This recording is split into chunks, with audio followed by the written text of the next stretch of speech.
Un milliardaire nommé Prince Hush commençait à vieillir et à réfléchir à ce qui se passerait après sa mort. Il s'inquiétait pour son héritage et se demandait qui prendrait soin de la fortune qu'il avait travaillé si dur à accumuler. Il voulait savoir si sa famille utiliserait son argent judicieusement et développerait ses entreprises, ou si elle gaspillerait tout sans réfléchir. Prince Hush avait une grande famille avec 2 épouses et 6 enfants. Il n'était pas sûr qu'il utiliserait son argent avec sagesse ou qu'il le gaspillerait. Alors, le milliardaire conçut un plan astucieux, il décida de simuler sa propre mort dans un accident d'avion. De cette façon, il pourrait secrètement observer comment sa famille gérerait son argent et ses entreprises sans lui. Ce plan permettrait à Prince Hush de tester sa famille et de voir qui était réellement digne d'hériter de sa fortune. Il espérait découvrir lequel de ses enfants, s'il y en avait les compétences et la sagesse nécessaires pour perpétuer son héritage et maintenir ses entreprises prospères. Il voulait voir s'il respecterait son travail acharné et continuerait à faire fructifier sa richesse, ou s'il gâcherait tout ce qu'il avait passé sa vie à construire. Un après-midi frais, le milliardaire Prince Hush était assis dans son bureau, le front plissé de lignes d'inquiétude. À 80 ans, il avait bâti un empire valant des milliards de dollars, mais il faisait maintenant face à un dilemme que l'argent ne pouvait pas résoudre. Il se frotta les tempes, en pensant aux disputes constantes de sa famille à propos de sa fortune. Ils se battent comme des chiens et des chats, se murmura-t-il à lui-même. Comment puis-je leur faire confiance pour perpétuer mon héritage ?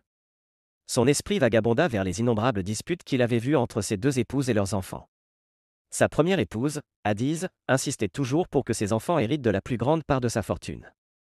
Parce que je suis la première épouse et mes enfants doivent passer en premier, criait-elle souvent. Je suis la première épouse, donc mes enfants doivent passer en premier en tout, y compris en ce qui concerne l'argent. Mais sa deuxième épouse, Kioma, répliquait tout aussi vigoureusement, mes enfants sont plus âgés, nous les avons vus en premier parce qu'Adiz n'a pas pu concevoir pendant 10 ans. Ils méritent la priorité. Prince Hush secoua la tête en se rappelant comment Adiz et Kioma avaient autrefois été les meilleurs amis avant qu'il ne les épouse. Maintenant, elle pouvait à peine être dans la même pièce sans que la tension ne remplisse l'air. Il pensa à ses enfants et à la façon dont ils dépensaient l'argent comme s'ils poussaient sur les arbres. La semaine dernière, son fils aîné avait acheté une flotte de voitures de luxe sur un coup de tête. Père, nous devons maintenir notre statut, avait-il dit en haussant les épaules lorsque Prince Hush avait questionné cet achat. Ses filles n'étaient pas meilleures, achetant constamment des vêtements de créateurs et organisant des fêtes somptueuses. Cela lui faisait mal de voir à quel point il gaspillait facilement ce qu'il avait mis des années à construire. Ces souvenirs rendaient le cœur du milliardaire Prince Hush lourd. L'esprit de Prince Hush se tourna vers un récent dîner en famille où il avait observé avec désespoir ses enfants se disputer pour savoir qui hériterait de quelles entreprises après sa mort. Adana, son deuxième enfant avec Kioma, sa seconde épouse, avait déclaré « Je devrais avoir les entreprises technologiques, je comprends mieux ce secteur ». Shuka, le deuxième fils d'Adiz, contesta « Non, celles-ci sont les plus précieuses, elles doivent aller aux enfants de la première épouse ».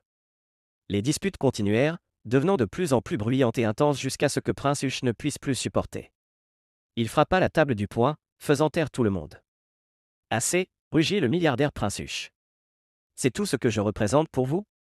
Une fortune à partager ? » La pièce tomba dans le silence, mais Prince Hush savait que la paix ne durerait pas. Dès qu'il serait parti, les querelles recommenceraient, plus féroces que jamais. Assis seul dans son bureau, Prince Hush ressentait le poids de ses années. Il avait travaillé sans relâche pour bâtir sa richesse, partant de rien et la transformant en une vaste fortune. L'idée de voir sa famille la dilapider lui serrait la poitrine d'angoisse. Il doit y avoir un moyen, murmura-t-il en se frottant les tempes. Un moyen de protéger mon héritage. Il pensa à son enfant le plus jeune, Chi. Contrairement à ses frères et sœurs, Chi semblait avoir la tête sur les épaules, mais il était jeune, et Prince Hush n'était pas sûr qu'il puisse affronter ses frères et sœurs plus âgés et leur mère. Alors que le soleil se couchait, Prince Hush prit une décision, il ne pouvait pas laisser sa richesse au hasard. Il devait savoir, sans aucun doute, qui gérerait sa fortune de manière responsable. Je dois voir par moi-même, dit-il à voix haute. Je dois savoir ce qu'ils feront quand ils penseront que je suis parti. Avec cette pensée, un plan commença à se former dans son esprit. Ce ne serait pas facile à réaliser, mais il devait essayer, pour le bien de son héritage et de l'empire qu'il avait construit de rien. Il devait connaître la vérité sur sa famille. Le soir, Prince Hush se tenait sur son vaste balcon, surplombant les jardins luxuriants de son domaine. Le soleil se couchait, peignant le ciel de nuances orange et violet, mais il remarquait à peine la vue magnifique. Son esprit était consumé par l'inquiétude. Son front était plissé par une profonde réflexion. Si je meurs maintenant, se murmura-t-il, qui gérera mon héritage ?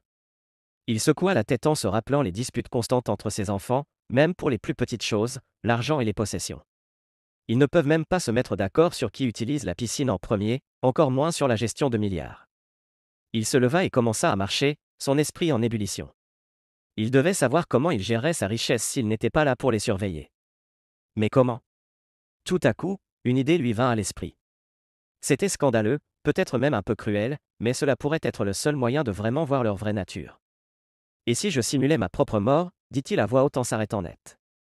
Plus il y réfléchissait, plus cela semblait être la solution parfaite. Il pourrait observer comment il se comporterait en pensant qu'il était parti. Honorerait-il mes volontés ou se déchirait-il pour mon argent? Prince Huche savait qu'il ne pouvait pas réaliser cela seul. Il avait besoin de l'aide de quelqu'un en qui il avait confiance, quelqu'un qui comprenait les implications juridiques d'un tel plan. Mon avocat, dit-il en claquant des doigts. Monsieur Okafor saura comment faire fonctionner cela. Il regarda l'heure, il était tard, mais cela ne pouvait pas attendre. Il prit son téléphone et appela le numéro de Monsieur Okafor. Après quelques sonneries, une voix endormie répondit. Allô? Monsieur Okafor, c'est Prince Huche. Je suis désolé pour l'heure tardive, mais je dois vous voir immédiatement. C'est urgent. Tout va bien, monsieur? Demanda Monsieur Okafor, la voix inquiète. Oui et non, répondit Prince Huche. J'ai besoin de votre aide pour quelque chose d'important. Pouvez-vous venir à mon bureau demain matin dès que possible? Bien sûr, monsieur. Je serai là à 8 heures.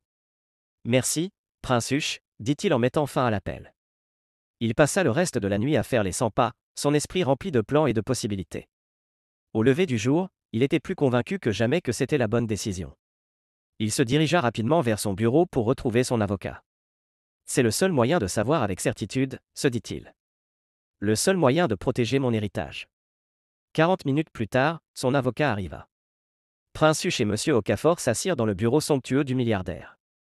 La pièce était silencieuse, à l'exception du doux tic-tac d'une horloge ancienne.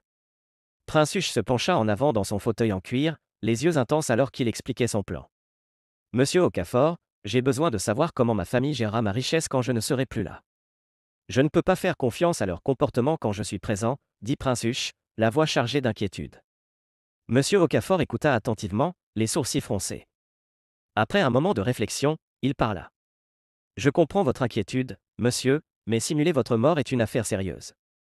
Avez-vous envisagé l'impact émotionnel sur votre famille? Prince Huche soupira lourdement. Je l'ai envisagé, mais les enjeux sont trop élevés. Mon héritage est en jeu. L'avocat hocha lentement la tête puis suggéra, si nous devons faire cela, nous avons besoin d'un scénario crédible, peut-être un accident d'avion. Vous pourriez voyager aux États-Unis pour affaire. Les yeux de Prince Huche s'illuminèrent. Oui, cela pourrait fonctionner. Il n'attendrait pas un corps à enterrer.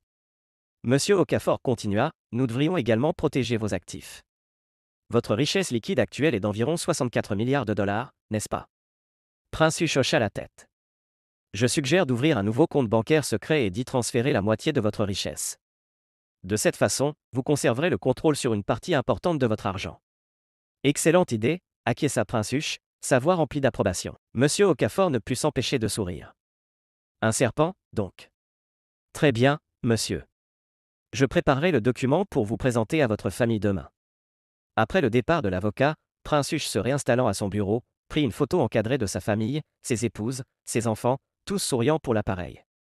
Son cœur était lourd en regardant leur visage. Je suis désolé de vous tromper, murmura-t-il à la photo, mais je dois savoir. Je dois être sûr. Il posa la photo et se tourna vers son ordinateur. Il y avait du travail à faire, des comptes bancaires à ouvrir, des documents à préparer. Le plan était en marche et il n'y avait pas de retour en arrière maintenant. Alors qu'il travaillait dans la nuit, Prince Huche ressentit un mélange d'émotions, anxiété face à la tromperie, détermination à protéger son héritage, et une lueur d'espoir que peut-être sa famille le surprendrait. Seul le temps le dirait. Très tôt le matin, lorsque Prince Huche se leva de son lit, son esprit était en ébullition avec le plan qu'il avait élaboré avec Monsieur Okafor la veille. En entrant dans le salon, il trouva sa famille en train de se détendre. Il cléa raide sa gorge pour attirer leur attention. Tout le monde, j'ai une nouvelle urgente à annoncer, annonça-t-il. Ses épouses et enfants levèrent les yeux, la curiosité sur leur visage. Qu'est-ce que c'est, mon cher? Demanda Adiz, sa première épouse. Prince Huche prit un air préoccupé. L'une des domestiques a vu un serpent dans le domaine aujourd'hui. Pour notre sécurité, nous devons fumiger toute la maison. Des exclamations et des murmures inquiets remplirent la pièce. Shoma, sa seconde épouse, se serra la poitrine. Un serpent, oh mon Dieu! Ne vous inquiétez pas, rassura Prince Huche. Mais nous devons quitter la maison pendant un jour ou deux. J'ai organisé un séjour pour vous tous dans l'hôtel de luxe en centre-ville. Obéa, son fils aîné, fronça les sourcils. On doit vraiment partir, papa? Ne peuvent-ils pas juste traiter autour de nous? Prince Hush secoua fermement la tête. Non, mon fils. Les produits chimiques sont dangereux. Nous ne pouvons pas prendre de risques. Adana, sa fille, se leva excitée. Oh, un séjour à l'hôtel. J'ai hâte d'utiliser leur spa. Prince Hush observa sa famille se précipiter pour préparer leurs affaires, leur peur initiale rapidement remplacée par l'excitation d'un séjour improvisé. En 1 heure, ils étaient tous partis. Amusez-vous bien, cria Prince Hush après eux. Je vous rejoindrai plus tard. Je dois superviser l'équipe de fumigation. Dès que la dernière voiture sortit de l'allée, Prince Hush se mit en action. Il sortit son téléphone et passa un appel. Ils sont partis, vous pouvez venir maintenant, dit-il à son interlocuteur. En quelques minutes, une camionnette arriva devant la maison. 2 hommes en vêtements civils en sortirent, portant de grands caissons d'équipement. Bonjour, monsieur, dit l'un d'eux. Par où souhaitez-vous que nous commencions? Prince Hush les guida à travers la maison, leur indiquant les zones clés. Je veux des caméras dans chaque pièce, surtout dans le salon et mon bureau, et assurez-vous que les enregistreurs audio sont suffisamment sensibles pour capter les chuchotements. Les hommes hochèrent la tête et se mirent au travail. Prince Hush les regarda installer habilement des caméras minuscules dans des endroits discrets, derrière des cadres, dans des aérateurs, et même déguisés en objets décoratifs. En les observant, il ressentait un mélange de culpabilité pour l'espionnage et de justification. Je dois connaître la vérité, murmura-t-il à lui-même. Les heures passèrent tandis que les techniciens travaillaient avec diligence. Ils installèrent des caméras dans les chambres, les salles de bain, la cuisine et même le garage. Les enregistreurs audio furent cachés dans des endroits stratégiques dans toute la maison. À l'approche de la soirée, le technicien principal s'approcha de Prince Hush. Nous avons terminé, monsieur. Voulez-vous voir le fonctionnement? Prince Hush hocha la tête et l'homme sortit une tablette. Sur l'écran, Prince Hush pouvait voir des images cristallines de chaque pièce de la maison. Avec quelques tapotements, il pouvait passer d'un flux vidéo à l'autre et même lire des enregistrements audio. Tout fonctionne parfaitement, dit le technicien. Vous pourrez surveiller toute l'activité depuis votre emplacement sécurisé. Prince Hush remercia les hommes et les fit sortir. Seul dans sa maison maintenant équipée de caméras, il prit une grande respiration. C'est fait, dit-il à la pièce vide. Maintenant, nous attendons. 1 semaine après l'installation des équipements de surveillance, Prince Hush se trouvait dans son bureau, révisant les derniers détails de son plan avec M. Okafor. Tout est prêt? Demanda Prince Hush, la voix teintée de nervosité. M. Okafor hocha la tête. Oui, monsieur. Le nouveau compte bancaire est ouvert et prêt. Nous pouvons procéder au transfert dès que vous êtes prêt. Prince Hush prit une profonde inspiration. Faisons-le maintenant. Ils passèrent l'heure suivante à transférer soigneusement la moitié des 64 milliards de dollars de fortune de Prince Hush vers le nouveau compte secret. En travaillant, Prince Hush ressentait un mélange de soulagement et d'anxiété. C'est fait, annonça finalement M. Okafor.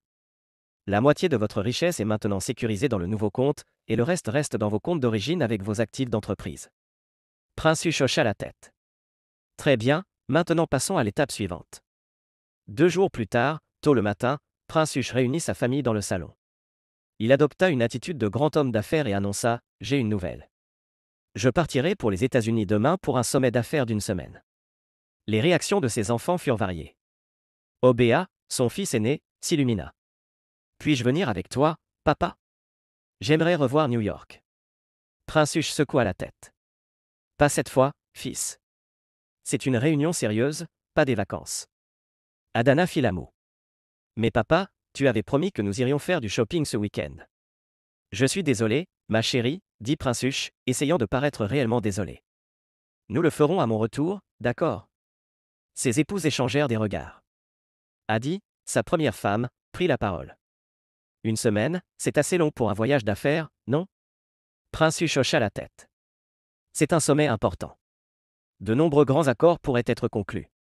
Qui, sa seconde femme, demanda, te sentiras-tu bien tout seul pendant tout ce temps? Ne vous inquiétez pas pour moi, assura Prince Hush. Je vais bien. Il sortit son téléphone. Maintenant, laissez-moi transférer un peu d'argent pour que vous soyez tous confortables pendant mon absence. Alors qu'il tapait sur son téléphone pour effectuer les transferts, il observa les visages de sa famille s'illuminer. Chidi, son plus jeune, paraissait préoccupé. C'est beaucoup d'argent, papa. Es-tu sûr? Prince Hush posa une main réconfortante sur l'épaule de Chidi. C'est bien, mon fils. Je veux que vous soyez tous à l'aise. Une fois les transferts effectués, la famille se dispersa, discutant avec enthousiasme de leur projet pour la semaine. Prince Huche se retira dans sa chambre, le cœur lourd. Plus tard dans la nuit, alors que la maison dormait, Prince Huche prépara une petite valise. Il ne se rendrait pas vraiment aux États-Unis, mais dans une maison voisine qu'il avait secrètement louée.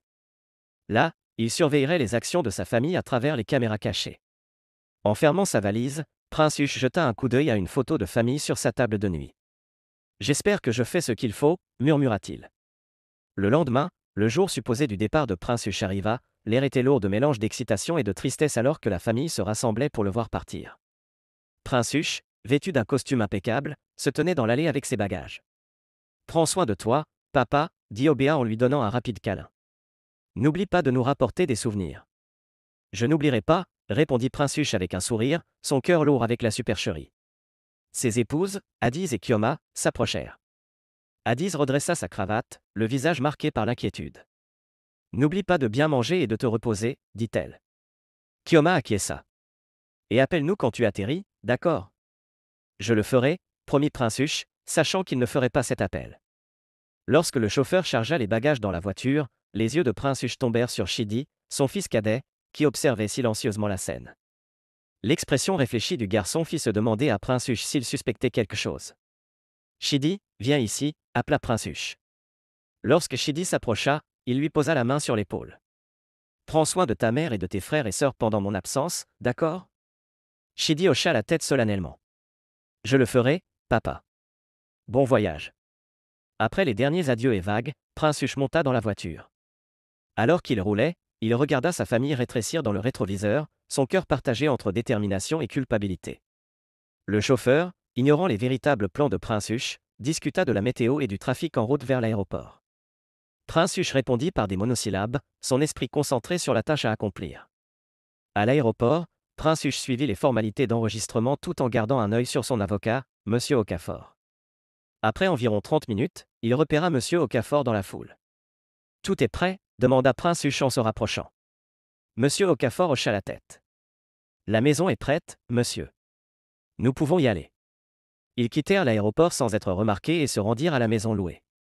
C'était une propriété modeste, rien à voir avec le manoir de Prince Huche, mais elle remplirait son rôle. À l'intérieur, ils trouvèrent un nouveau personnel, un cuisinier et une femme de ménage, soigneusement sélectionnés par M. Okafor. « Souvenez-vous, la discrétion absolue est cruciale », leur dit Prince Huche. Le lendemain, le plan entra en action. M. Okafor appela la famille de Prince Huche pour les informer d'un tragique accident d'avion impliquant le vol de leur père. À travers les caméras cachées, Prince Huche observait la réaction de sa famille, des cris de choc et d'incrédulité. Addise s'effondra dans une chaise tandis que Kioma éclata en larmes. Les enfants semblaient abasourdis, incertains de la manière de réagir. Mais avec le temps, Prince Huche remarqua un changement. Le chagrin semblait s'effacer rapidement, remplacé par autre chose, l'anticipation. À la fin de la semaine, la vie dans le manoir était presque revenue à la normale. Puis arrivèrent les appels. D'abord, Addise, la première femme, contacta M. Okafor. « Ça fait une semaine maintenant, dit-elle, la voix ferme. Quand pourrons-nous discuter du testament ? En tant que première femme, j'ai besoin de savoir quelles dispositions ont été prises pour moi et mes enfants. » À peine une heure plus tard, Kioma fit un appel similaire. « Nous devons avancer. Les enfants se demandent ce qu'il en est de leur héritage. Quand pouvons-nous nous rencontrer pour examiner le testament ? » La réponse de M. Okafor fut la même pour les deux femmes. « Madame, il est d'usage d'attendre au moins 6 mois avant de lire le testament. Nous sommes encore en période de deuil. » Mais ni Addise ni Kioma ne furent satisfaites de cette réponse. Addise grogna, « Prince Huche est parti, nous devons penser aux vivants maintenant. Les affaires doivent être gérées, des décisions doivent être prises. » Kioma était tout aussi insistante. « 6 mois, c'est trop long. Nous ne pouvons pas mettre nos vies en attente. Prince Huche aurait voulu que nous avancions. » Prince Huche regarda tout cela se dérouler sur les écrans, son visage affichant un mélange de déception et de résignation. Seul Chidi semblait réellement éprouvé, souvent assis seul dans sa chambre ou se promenant dans le jardin, perdu dans ses pensées. Après ces appels, M. Okafor vint voir Prince Huche à la maison louée. « Monsieur, votre famille est assez insistante à propos du testament. Que souhaitez-vous faire ?» Prince Huche soupira lourdement. « J'en ai assez vu, Okafor. Ils ne font même plus semblant de pleurer. Tout ce qu'ils veulent, c'est l'argent. Il marqua une pause, ses yeux se durcissant avec détermination. Très bien, donnons-leur ce qu'ils veulent. Préparez les documents falsifiés comme nous en avons discuté. Nous distribuerons la moitié de la fortune comme prévu. Monsieur Okafor hocha la tête, un soupçon de tristesse dans les yeux. Très bien, monsieur. Je ferai les arrangements nécessaires. Alors que monsieur Okafor partait, Prince Huche se tourna vers les moniteurs. À l'écran, il pouvait voir Chidi assis seul dans le jardin, la tête entre les mains. Un instant, l'expression sévère de Prince Huche se radoucit. Puis, se redressant, il se prépara pour la prochaine étape de son plan, le véritable test du caractère de sa famille était sur le point de commencer. Le lendemain matin, monsieur Okafor appela le foyer de Prince Huche. Bonjour, c'est monsieur Okafor. Je vous informe que nous sommes prêts à lire le testament de Prince Huche. Veuillez rassembler la famille à la maison principale demain à 10 heures. La nouvelle se répandit rapidement dans la maison. Les membres de la famille se mirent à discuter avec excitation de leur projet. Adiz, la première femme, applaudit. Enfin, j'ai hâte de voir quelle part je vais obtenir. Son fils Obéa se réjouit. J'espère obtenir la compagnie pétrolière. J'ai de grands projets pour elle. Dans une autre pièce, Kioma, la seconde femme, était au téléphone avec sa fille Adana. Oui, ma chère, la lecture du testament est demain. Assure-toi d'être là à l'heure. La voix d'Adana crépita à travers le haut-parleur. Super. Je pense acheter un yacht. Penses-tu que papa m'a laissé assez pour ça? Pendant ce temps, dans sa chambre, Chidi répondit doucement lorsqu'il fut appelé par sa mère.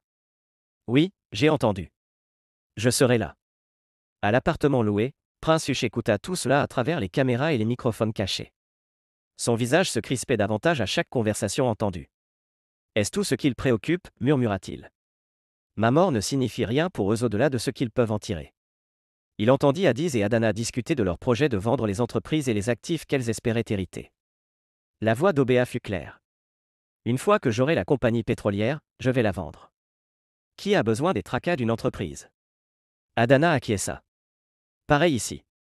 J'espère obtenir des biens immobiliers de premier choix, faciles à vendre pour un cash rapide. Les yeux de Prince Huche se remplirent de larmes. Toutes ces années de travail pour leur construire quelque chose et ils veulent juste tout jeter, murmura-t-il. Il pensa aux décennies passées à bâtir son empire, aux sacrifices faits, et maintenant il semblait que tout serait en vain. À la tombée de la nuit, Prince Huche se recomposa. Il prit son téléphone pour appeler monsieur Okafor. Demain, dit-il, la voix lourde d'émotion, nous passons à l'action. Laissez-leur avoir la moitié. Voyons ce qu'ils en feront.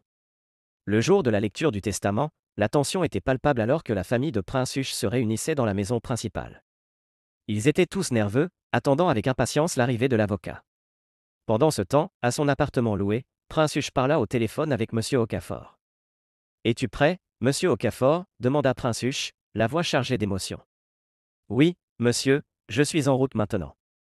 Es-tu sûr de vouloir aller jusqu'au bout? Demanda monsieur Okafor. Prince Huche soupira profondément. Oui, je dois voir comment ils vont gérer cette richesse. Procède comme prévu. Après avoir listé tous les actifs totalisant 32 milliards de dollars, monsieur Okafor passa à la répartition. Je vais maintenant lire comment Prince Huche a choisi de diviser sa fortune parmi vous. Il commença par les épouses. Adiz reçut 625 millions de dollars, y compris une villa et des voitures de luxe. Shoma, la seconde femme, obtint 519 millions de dollars, une villa et des voitures de luxe. Adiz ne put cacher son mécontentement. Pourquoi est-ce qu'elle reçoit presque autant que moi? J'étais la première femme. Monsieur Okafor ignora ses plaintes et continua avec les parts des enfants. Obéa reçut la compagnie pétrolière et d'autres actifs totalisant 8,17 milliards de dollars. Ses yeux brillèrent en entendant les chiffres. Oui, je savais que papa me donnerait le gros lot, s'exclama-t-il, déjà en train de rêver à sa vente. Adana obtint les entreprises technologiques et des actifs d'une valeur de 6,36 milliards de dollars. Elle se réjouit. Je peux acheter ce yacht maintenant et bien plus encore. Les jumeaux, Chidi et Chuku, reçurent chacun des actifs d'une valeur de 563 millions de dollars. Ils se firent des high-fives, souriant largement. Amara, l'autre fille, reçut 4 milliards d'actifs mais semblait distraite, peut-être préoccupée par ses prochaines consommations.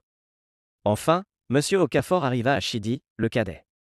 Chidi, tu recevras l'entreprise d'hospitalité et de tourisme, évaluée à 700 millions de dollars, ainsi que d'autres actifs totalisant 737 millions de dollars. La pièce tomba dans le silence. La part de Chi était nettement inférieure à celle de ses frères et sœurs. Il hocha la tête en silence, son visage impassible. Kioma, la mère de Chidi, se leva, en colère. Ce n'est pas possible. Pourquoi Chi reçoit-il tellement moins que les autres? Monsieur Okafor leva la main pour la calmer. Ce sont les volontés de Prince Huche telles qu'elles sont stipulées dans son testament. Je ne suis que le messager. Alors que Monsieur Okafor distribuait les documents, les membres de la famille les parcoururent à peine, trop excités par leur nouvelle richesse. Seul Chi lut attentivement ses papiers, le front froncé de concentration. Obéa rit en donnant une tape dans le dos de Chi. Ne t'inquiète pas, petit frère, tes millions insuffisants te permettront tout de même de vivre confortablement. Chi ne répondit pas, perdu dans ses pensées sur la manière de rendre son père fier avec ce qu'il avait reçu. Après la distribution, la famille se dispersa rapidement, chacun impatient de commencer à dépenser ou vendre son héritage. Monsieur Okafor les regarda partir, une lueur de tristesse dans les yeux. Il retourna à l'appartement loué par Prince Huche, où le milliardaire avait observé tout le déroulement à travers ses caméras cachées. Le visage de Prince Huche mêlait déception et résignation. « As-tu vu ça, Okafor » demanda-t-il, la voix tremblante. « Ils n'ont pas pu attendre pour mettre la main sur l'argent, aucun respect pour le travail de ma vie. » Monsieur Okafor hocha la tête solennellement. « Oui, monsieur, c'était difficile à regarder. » Prince Huche soupira lourdement. « Eh bien, ils ont maintenant la moitié, 32 milliards sur mes 64 milliards de fortune. Voyons ce qu'ils en font. Souviens-toi que l'autre moitié est toujours sécurisée dans ce nouveau compte. » Tandis qu'il restait en silence, les pensées de Prince Huche se tournèrent vers Chi. Le garçon semblait différent des autres, plus réfléchi. Peut-être y avait-il encore de l'espoir. « Gardez un œil attentif sur eux tous, Okafor, ordonna Prince Huche, surtout sur Chi. Je veux voir comment ils gèrent cette richesse. Il est temps de tester véritablement leur caractère. » Monsieur Okafor acquiesça, rassemblant les documents. « Bien sûr, monsieur. Je vous tiendrai informé de chaque développement. » Il espérait qu'au moins l'un d'eux prouverait qu'il était digne de son héritage. Seul le temps le dirait. Alors que la nuit tombait, Prince Huche resta seul, regardant les écrans montrant les célébrations de sa famille. L'excitation des membres de la famille ne montrait aucun signe de déclin, ils faisaient encore des projets, rêvant de la manière de dépenser leur nouvelle richesse. Prince Huche regarda tout cela, le cœur lourd de la réalisation que son héritage pourrait bientôt n'être qu'un souvenir. Mais une petite partie de lui espérait encore, peut-être qu'un d'eux prouverait qu'il était digne de sa confiance. Seul le temps le dirait. Le lendemain de la lecture du testament, les nouveaux propriétaires des actifs de Prince Huche se précipitèrent vers leurs entreprises héritées. L'excitation remplissait l'air alors qu'ils entraient dans leur nouveau bureau, prêts à prendre le contrôle. Oa fit son entrée dans l'usine de raffinage de pétrole, souriant largement. « Bonjour à tous », annonça-t-il au personnel. « Je suis votre nouveau patron. Voyons comment cet endroit fonctionne. » Pendant ce temps, Adana arriva au bureau de l'entreprise technologique, à peine jetant un coup d'œil aux employés alors qu'elle se dirigeait directement vers le bureau du PDG. « Cela fera l'affaire », murmura-t-elle en admirant la vue. Aux banques, les transferts étaient traités conformément aux instructions de Prince Huche, les caissiers travaillaient avec diligence, transférant d'énormes sommes sur les comptes des héritiers. « Est-ce réel » s'exclama Chidibert en vérifiant son solde. « Nous sommes riches au-delà de nos rêves les plus fous. » Son jumeau, Shuka, rit. « Bien sûr que c'est réel, papa nous a laissé une fortune. Il est temps d'en profiter. » 2 jours plus tard, Chidibert et Shukameka, les fils jumeaux de la première femme, se rencontrèrent en secret. Chidibert se pencha et murmura. « Frère, j'ai une idée.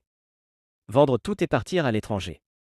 Nous pourrions parier gros. » Les yeux de Shuka s'illuminèrent. « Génial, nous pourrions gagner encore plus d'argent. » « Mais qu'en est-il de maman ? » « Nous lui dirons que nous investissons, » répondit Chidibert avec un sourire malicieux. « Elle voudra bien sûr une part. » Ils approchèrent leur mère, Adisa, avec leur plan. « Maman, » commença Chidibert, « nous voulons vendre nos entreprises. Nous avons de grands projets d'investissement à l'étranger. » Adisa leva un sourcil. « Vendre les entreprises que ton père a construites ? Es-tu sûr ?» Shuka hocha vivement la tête. « Oui, maman, nous pouvons gagner beaucoup plus d'argent à l'étranger. Ne veux-tu pas que nous développions l'héritage de papa ?» Adisa réfléchit un moment puis sourit. « Eh bien, si c'est pour l'investissement, quelle est ma part ?» Les frères échangèrent des regards. « Que dirais-tu de 10% » proposa Chidibert. « Faisons 20% et nous avons un accord, » dit-elle. « D'accord » convinrent en chœur les frères. Inconnu d'eux, Prince Huche écouta chaque mot à travers ses dispositifs cachés. Son visage se décomposa en entendant les plans de ses fils. « Okafor » appela-t-il son avocat, la voix lourde de déception. « As-tu entendu ? Ils vendent tout. » Monsieur Okafor hocha la tête solennellement. « Oui, monsieur. Que souhaitez-vous que je fasse ?» Prince Huche soupira profondément. « Trouve quelqu'un pour acheter les actifs. Nous ne pouvons pas laisser des étrangers prendre le contrôle.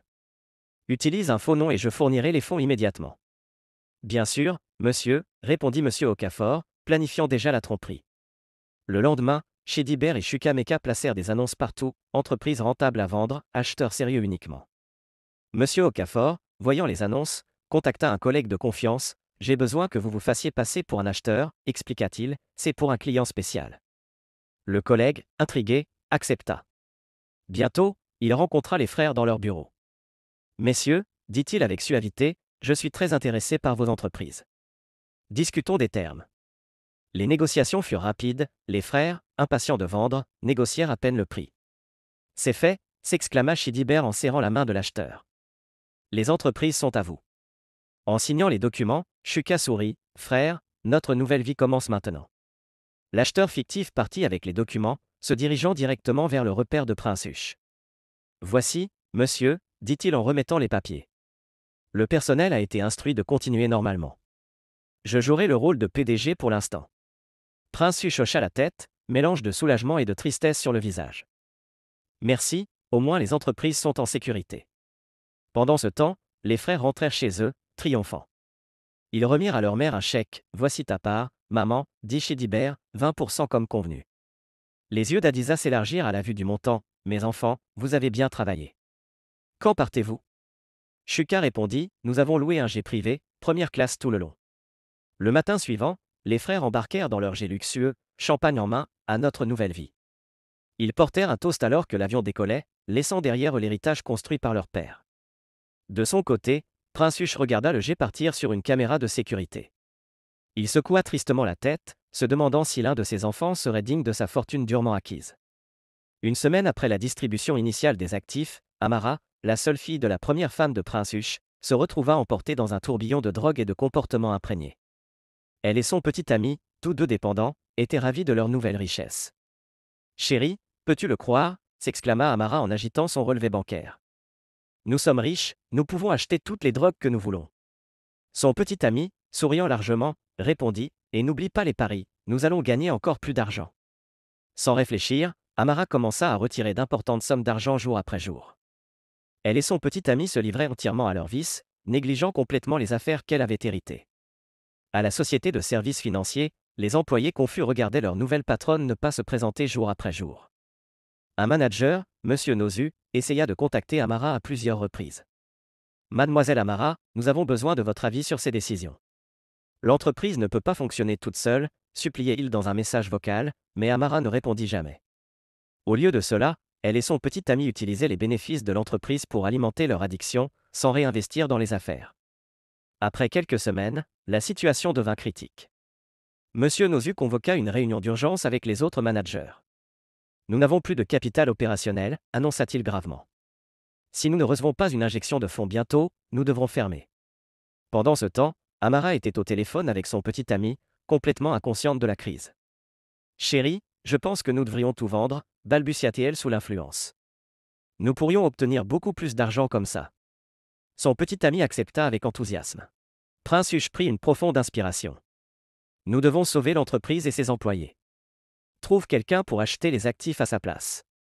Utilise un nom différent cette fois. Je fournirai à nouveau les fonds immédiatement. Bien sûr, monsieur, répondit monsieur Okafor, déjà en train de planifier la suite des opérations. Le lendemain, Amara mit tous ses actifs hérités en vente. Elle ne prit même pas la peine de vérifier leur valeur, se contentant de vouloir de l'argent rapidement. Monsieur Okafor, agissant rapidement, contacta un autre associé de confiance. J'ai besoin que vous vous fassiez passer pour un acheteur de ces actifs. C'est urgent. En quelques heures, l'associé rencontra Amara. Elle était clairement sous l'effet de drogue, à peine capable de se concentrer sur la conversation. Oui, peu importe, marmonna-t-elle en parlant des finances de l'entreprise. Donne-moi juste l'argent et tout est à toi. L'accord fut conclu rapidement. Amara signa tout sans même lire les documents. Dès que la transaction fut terminée, Amara appela son petit ami. C'est fait, nous sommes libres. Quittons ce pays ennuyeux. Son petit ami se réjouit de l'autre côté du fil. Je vais réserver un jet privé. Nous allons vivre comme des rois. Amara ne pensa même pas à partager l'argent avec sa mère. Des années d'indulgence l'avaient rendue égoïste et inconsidérée.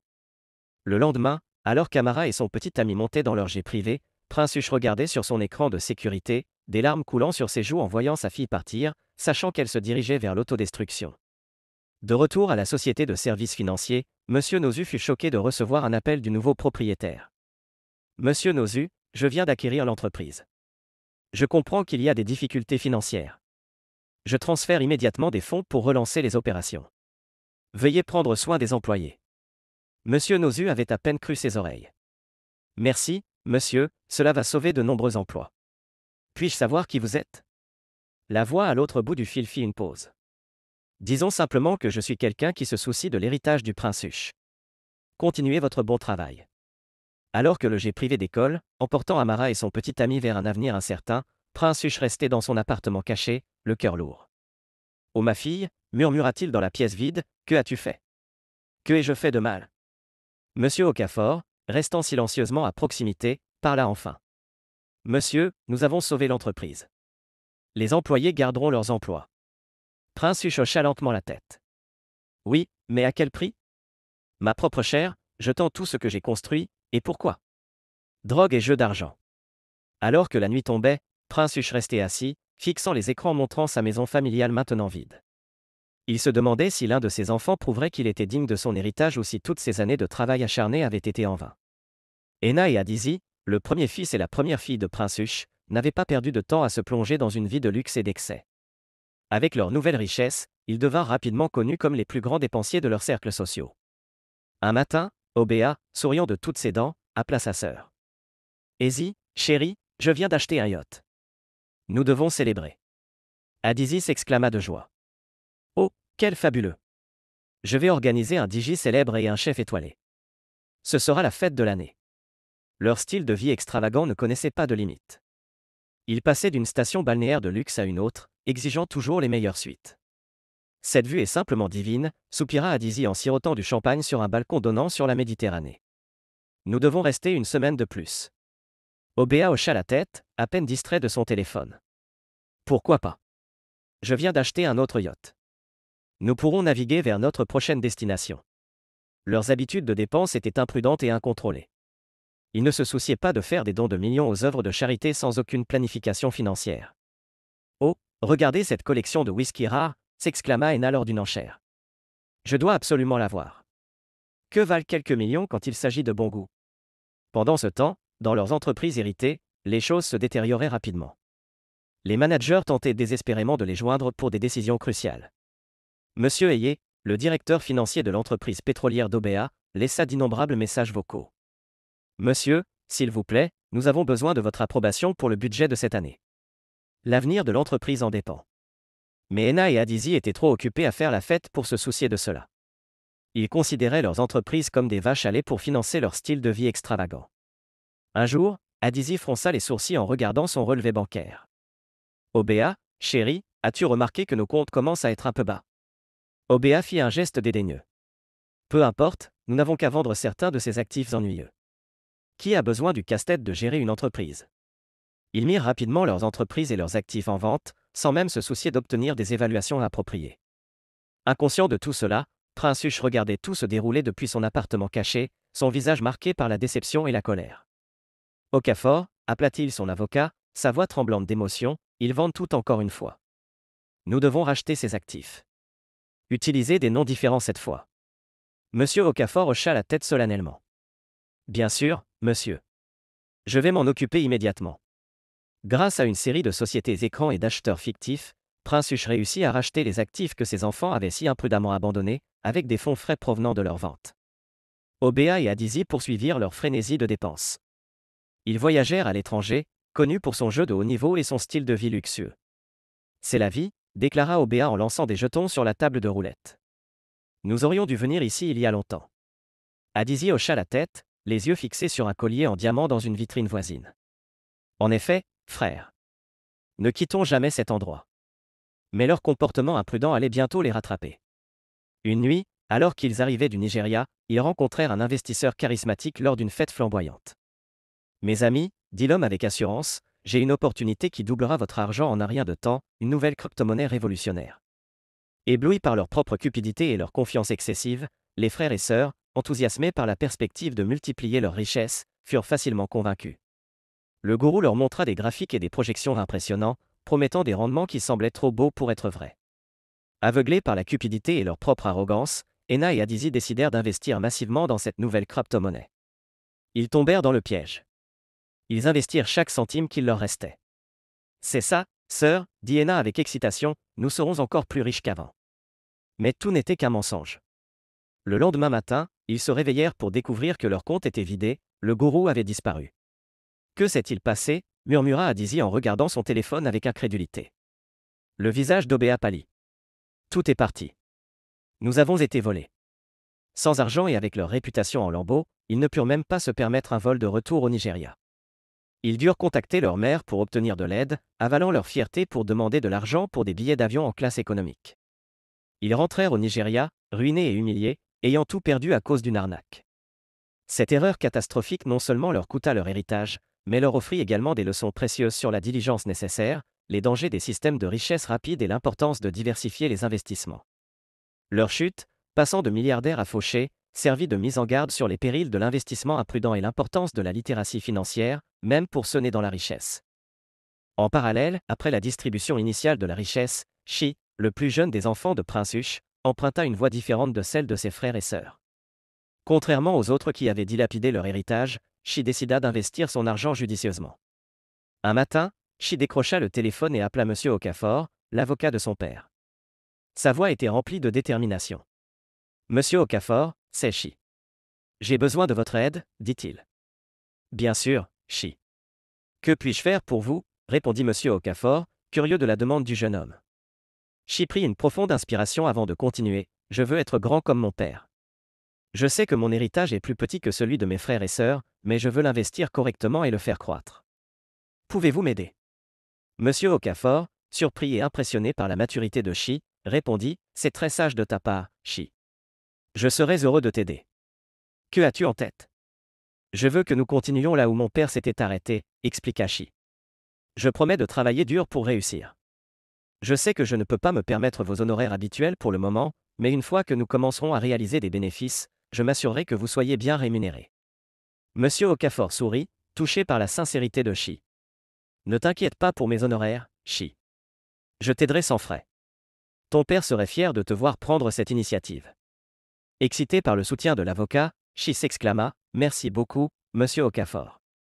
Quand pouvons-nous commencer? Nous pouvons commencer tout de suite, répondit monsieur Okafor. Rencontrons-nous demain pour passer en revue tes actifs actuels et les opportunités d'investissement potentielles. Au cours des semaines suivantes, Shi et monsieur Okafor travaillèrent sans relâche. Ils analysèrent les tendances du marché, étudièrent des modèles commerciaux réussis et planifièrent soigneusement chaque investissement. Les 737 millions de dollars initiaux de Shi commencèrent à croître régulièrement. Regardez, monsieur Okafor, s'exclama Shi un jour en montrant un rapport financier, nos investissements dans le secteur technologique ont déjà produit un rendement de 15%. Monsieur Okafor hocha la tête en approbation. Bien joué, Shi. Ton père avait également un bon œil pour les entreprises prometteuses. Tu suis définitivement ses traces. Le portefeuille de Shi continua de s'élargir. Il réinvestit les bénéfices, diversifia ses avoirs et lança même de nouvelles entreprises. Sa détermination et ses décisions intelligentes portaient leurs fruits. Après la mort supposée de Prince Hush, ses deux épouses prirent des chemins très différents avec leur héritage. La première épouse, Adizi, prit à peine le temps de faire son deuil. Quelques jours après avoir reçu sa part, elle commença à inviter de jeunes hommes dans la maison que Prince Hush lui avait laissée. La vie est trop courte pour être triste, dit-elle à son ami au téléphone. Je vais maintenant m'amuser. Son ami, préoccupé, répondit, mais Adizi, ne crois-tu pas que c'est trop tôt? Que feront tes enfants? Adizi rit d'un air désinvolte. Mes enfants sont adultes maintenant, ils peuvent se débrouiller seuls. C'est mon moment de m'amuser. Elle commença à voyager à travers le monde, toujours avec un jeune homme à ses côtés. À Paris, elle dépensa sans compter en vêtements de créateur. Chérie, achète ce que tu veux, dit-elle à son dernier compagnon. L'argent est fait pour être dépensé. À Dubaï, elle loua des voitures de luxe et séjournait dans les hôtels les plus chers. Encore une bouteille de champagne, appelait-elle, sans se soucier du coût. Avec les mois, son compte bancaire s'amenuisa. Elle vendit ses bijoux, puis ses voitures. Finalement, il ne lui restait plus que la maison. En revanche, la deuxième épouse, Kioma, adopta une approche différente. Elle fit son deuil de Prince Hush, mais vit également une opportunité. Je dois être intelligente avec cet argent, se dit-elle, pour le bien de mes enfants. Kyoma démarra une petite entreprise, investissant la majeure partie de son héritage. Mais elle n'était pas à l'abri de la tentation. Des jeunes hommes commencèrent aussi à se présenter chez elle. Tu travailles si dur, disait l'un d'eux, laisse-moi t'aider à te détendre. Kyoma se trouva tiraillée. Elle appréciait la compagnie, mais essayait de rester concentrée sur son entreprise.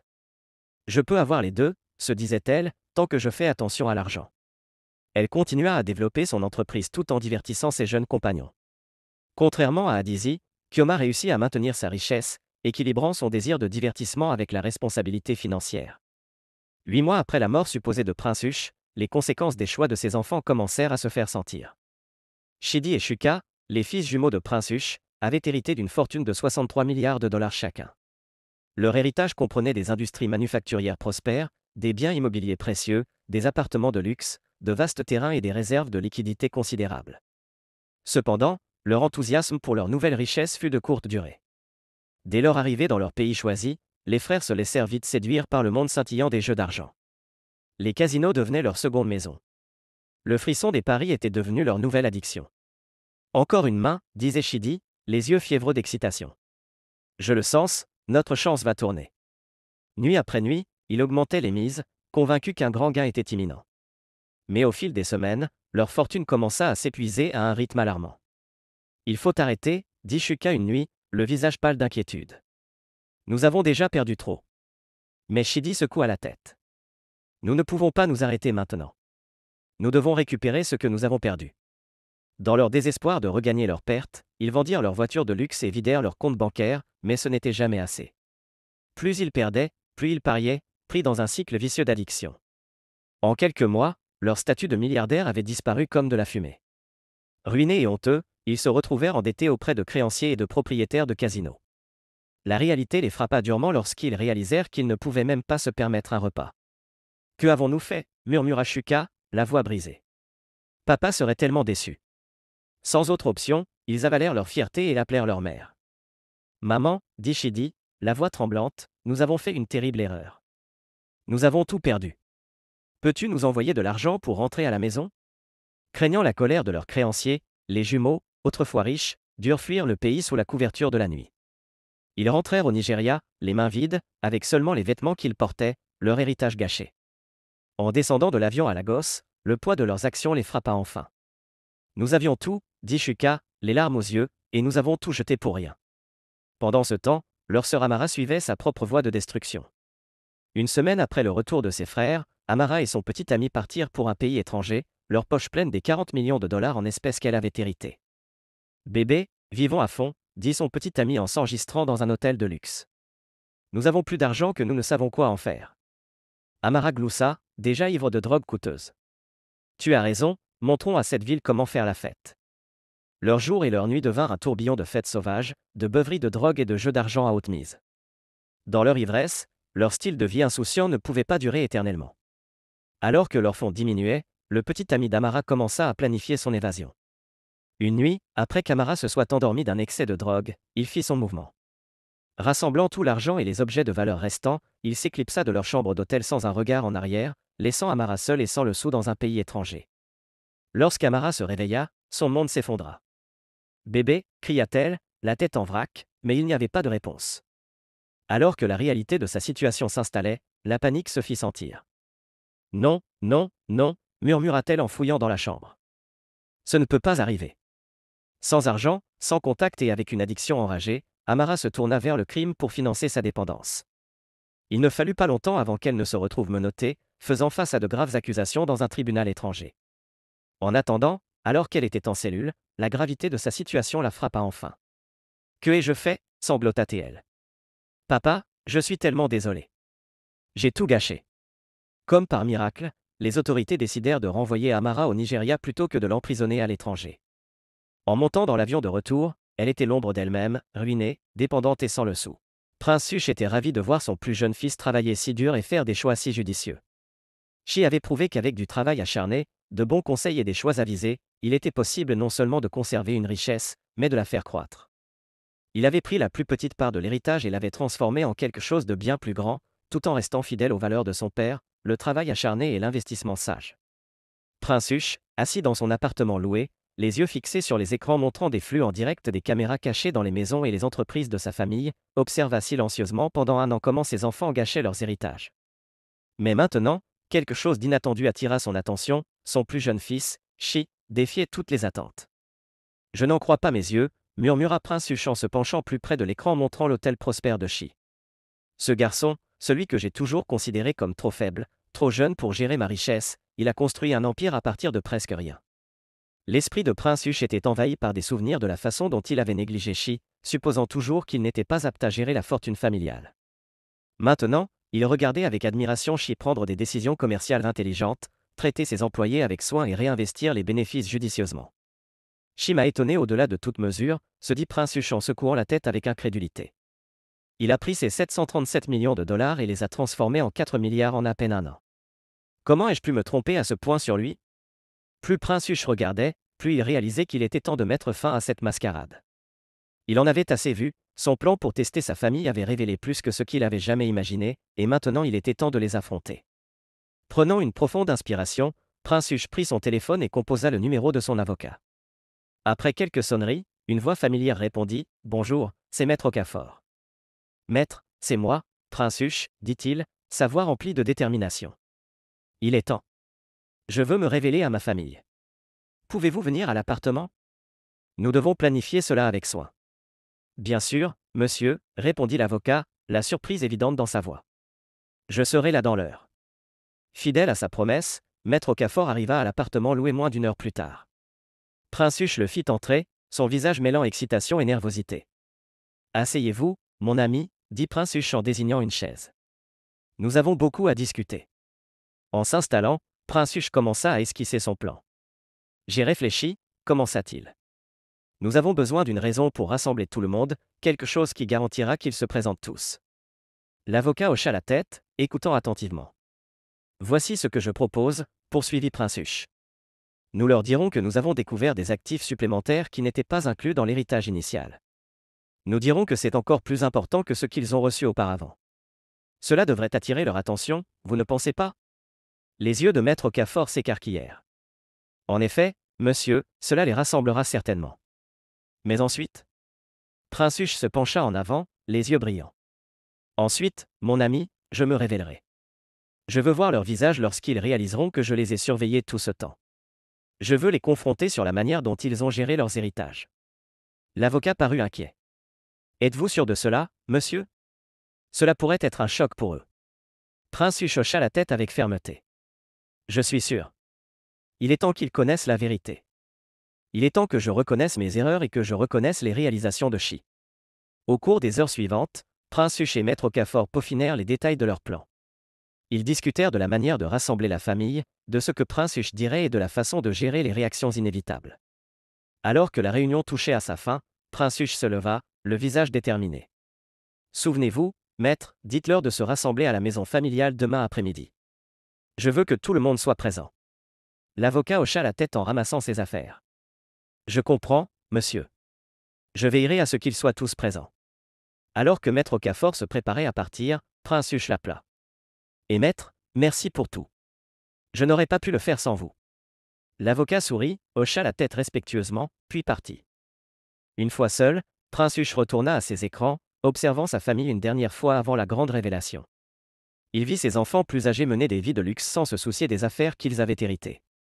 Il vit ses épouses, l'une accueillant des jeunes hommes dans leur maison, l'autre tentant de concilier une nouvelle entreprise avec un style de vie au-delà de ses moyens. Et puis il y avait Shi, travaillant tard dans la nuit, se plongeant dans les rapports d'affaires et les plans pour l'hôtel.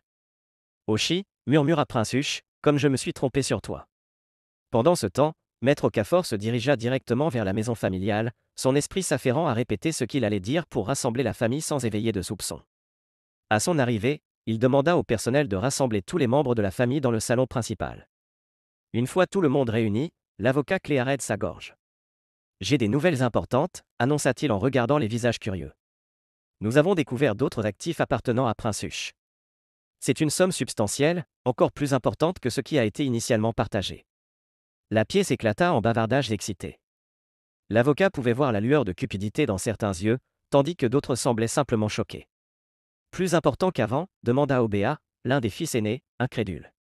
Comment est-ce possible? Oui, ajouta Adana, nous pensions avoir tout reçu. L'avocat leva les mains pour demander le silence. Je n'ai pas encore tous les détails, dit-il, c'est pourquoi nous devons nous rencontrer demain à 14 h, ici même dans la maison familiale. Nous discuterons de la répartition de ces nouveaux actifs. Il est crucial que tout le monde soit présent. Alors que l'avocat se préparait à partir, il fut bombardé de questions de la part des membres de la famille, tous impatients d'en savoir plus sur cette nouvelle révélation. Il dévia toutes les questions, insistant sur le fait que tout serait révélé le lendemain. Nous espérons que vous avez apprécié ce conte africain. Si vous souhaitez voir la suite de cette histoire, veuillez vous abonner à notre chaîne et commenter « Continue » ci-dessous. Votre soutien nous motive à vous apporter encore plus de magnifiques histoires africaines tous les 3 jours. Nous vous remercions sincèrement pour votre amour et pour faire partie de notre communauté, cela signifie beaucoup pour nous. Alors que l'avocat quittait la maison du milliardaire, les enfants de Prince Huche se retirèrent chez leurs mères respectives. Ayant tout vendu ce qu'ils avaient précédemment acquis, la perspective de nouvelles richesses suscita une vague de projets imprudents parmi eux. L'excitation de recevoir potentiellement plus d'argent avait ravivé leurs anciennes habitudes et désirs. Dans le manoir de Chidi, les jumeaux Chidibert et Chukwumeka se regroupaient, les yeux brillants d'excitation. Chidibert se tourna vers son frère jumeau Chukwumeka, les yeux scintillant d'espoir renouvelé. « Frère, tu te rends compte ? C'est notre chance de retourner à l'étranger et de récupérer ce que nous avons perdu. » Chukwumeka hocha la tête avec enthousiasme. « Oui, et cette fois, on s'assurera que tout le monde sache qu'on vient d'une famille riche. On ne peut pas laisser ces propriétaires de casinos penser qu'ils ont vu le dernier de nous. » Exactement, approuva Chidibert. On leur montrera qui nous sommes vraiment. Avec ce nouvel héritage, on aura encore plus à parier. Notre chance finira bien par tourner. Pendant ce temps, dans la maison de Choma, Obena était au téléphone avec sa sœur Adana. « Adana, on va recevoir plus d'argent » s'exclama Obena. « Je sais » cria Adana, tout excité. « J'ai hâte. On doit planifier notre prochain voyage à l'étranger tout de suite. » Obena rit. « Certainement. Cette fois, on fera la fête encore plus fort, sans retenue. On mérite de s'amuser après tout ce qu'on a traversé. » Tu as raison, acquiesça Adana. Je pense qu'on devrait louer une boîte de nuit entière pour un mois. Tu imagines à quel point ce sera dingue? Dans une autre pièce, Amara, encore en convalescence après ses épreuves, murmura à sa mère. Maman, peut-être qu'avec cet argent, je pourrais retourner à l'étranger et recommencer à zéro. Je te promets que je serai plus prudente cette fois-ci. Sa mère, inquiète, ne discuta pas. Même Ada Nkechi faisait des plans. Ada appela son ami en disant « Je vais organiser la plus grande fête que cette ville ait jamais vue. Il est temps de montrer à tout le monde que je suis toujours au sommet. » Kioma, plus prudente mais toujours tentée, dit à son partenaire commercial. On pourrait agrandir l'entreprise, mais peut-être qu'on devrait aussi se faire plaisir un peu, un voyage à Paris, peut-être. Tandis que les membres de la famille complotaient, Prince Huche était assis dans son appartement loué, regardant les flux en direct des caméras cachées. Il pouvait entendre chaque mot, chaque plan que ses enfants et ses femmes faisaient pour gaspiller leur héritage une fois de plus. Le visage de Prince Huche s'assombrit, sa déception était évidente. Il secoua la tête lentement en se parlant à lui-même. N'ont-ils rien appris? Même après avoir tout perdu une fois, ils sont prêts à tout jeter encore. Ils ont vu de leurs propres yeux à quelle vitesse l'argent peut disparaître, et pourtant, ils sont prêts à tout risquer encore une fois. Il se frotta les tempes, se sentant stressé par sa décision de tester sa famille. Je leur ai donné une chance de montrer qu'ils pouvaient gérer la richesse de manière responsable, mais ils ne font que planifier de tout gaspiller à nouveau. Le cœur de Prince Huche se sentait lourd en écoutant les discussions enthousiastes de ses enfants sur les vacances, les jeux de hasard et les fêtes. Il avait espéré que perdre leur premier héritage leur aurait donné une leçon, mais ils semblaient prêts à répéter leurs erreurs. Comment peuvent-ils être aussi stupides, se demanda-t-il à haute voix, l'air triste et frustré. Ils ont vu à quelle vitesse l'argent peut disparaître, et pourtant, ils sont prêts à tout risquer encore une fois. Au fur et à mesure que la nuit avançait, Prince Huche continuait de regarder et d'écouter, se sentant de plus en plus déçu à chaque heure qui passait. Il réalisa que ses enfants n'avaient pas appris de leurs erreurs passées, ce qui le fit remettre en question ses choix et s'inquiéter pour l'avenir de sa famille. Le lendemain, alors que la famille se rassemblait pour la deuxième lecture du testament, la tension remplissait l'air. Tout le monde était anxieux, vérifiant constamment leur téléphone et leur montre. « Où est l'avocat » demanda Nkechi avec impatience. « Il devrait déjà être là. » Adana hocha la tête en signe d'accord. Ce n'est pas son genre. Il est habituellement très ponctuel. Pendant ce temps, Prince Huche et l'avocat étaient en communication. « Venez d'abord à mon bureau » instruisit Prince Huche. « Nous irons ensemble. » L'avocat se rendit à l'appartement loué, prit Prince Huche, et ils discutèrent de leur plan une dernière fois avant de se diriger vers le manoir. Lorsqu'ils arrivèrent, l'avocat entra seul, faisant face à une pièce remplie de visages contrariés. « Je m'excuse pour mon retard » dit-il en s'inclinant légèrement. « Il y a eu une urgence qui a requis mon attention immédiate. » bien, vous êtes là maintenant, dit Ada sèchement. Allons-y. L'avocat hocha la tête, puis s'arrêta. Oh, il semble que j'ai oublié mes lunettes de lecture dans la voiture. Veuillez m'excuser un instant. Alors qu'il quittait la pièce, la famille échangea des regards confus. Que se passe-t-il, chuchota Kyoma à Ada. Il agit bizarrement. L'avocat revint rapidement avec un dossier épais. Il se racla la gorge et commença. Comme je l'ai expliqué hier, le milliardaire Prince Hush a rédigé un autre testament, encore plus grand que le précédent. Écoutez attentivement pendant que je lis. Soudain, Prince Hush lui-même entra dans la pièce. Ada, sa première femme, le vit la première et poussa un cri perçant. Un fantôme. C'est un fantôme. Tout le monde courait. Le chaos éclata alors que les membres de la famille se précipitaient, renversant des chaises dans leur hâte de s'échapper. Prince Hush et l'avocat appelèrent pour essayer de calmer la panique. S'il vous plaît, tout le monde, je ne suis pas mort, cria Prince Hush par-dessus le tumulte. L'avocat s'avança, embrassant Prince Hush. Voyez, il est bien vivant. S'il vous plaît, asseyez-vous, il y a beaucoup à discuter. Lentement, la famille retourna à leur siège, les yeux écarquillés de stupeur. Prince Hush regarda autour de la pièce, le visage sévère. Donc, si j'étais vraiment mort, c'est ainsi que vous auriez géré la richesse que j'ai travaillé si dur pour bâtir? Vous avez dilapidé en un an ce qui m'a pris des décennies à acquérir.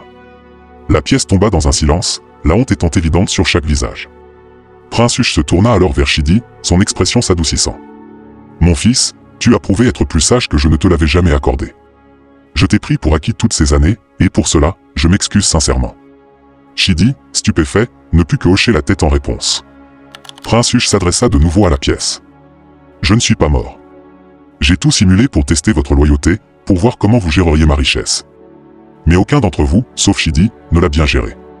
Il fit une pause, laissant ses paroles s'imprégner. J'ai installé des caméras dans toutes vos chambres, bureaux, et dans toutes mes entreprises et maisons pour surveiller comment vous géreriez ma fortune. Des exclamations de surprise remplirent la pièce alors que les implications de ces paroles devenaient claires. Ada et Kyoma, se rappelant les jeunes hommes qu'elles avaient invités chez elles, baissèrent la tête de honte. À peine 2 semaines après que j'ai simulé ma mort, continua Prince Hush, sa voix montant avec colère, vous avez commencé à dilapider ma richesse. Au lieu de bâtir sur ce que je vous ai laissé, de le faire croître, vous avez choisi de vendre mes propriétés. Vous avez préféré le jeu et les voyages au lieu d'une gestion responsable. Il fit les 100 pas dans la pièce, sa frustration évidente. Avez-vous la moindre idée des souffrances que ma famille a endurées?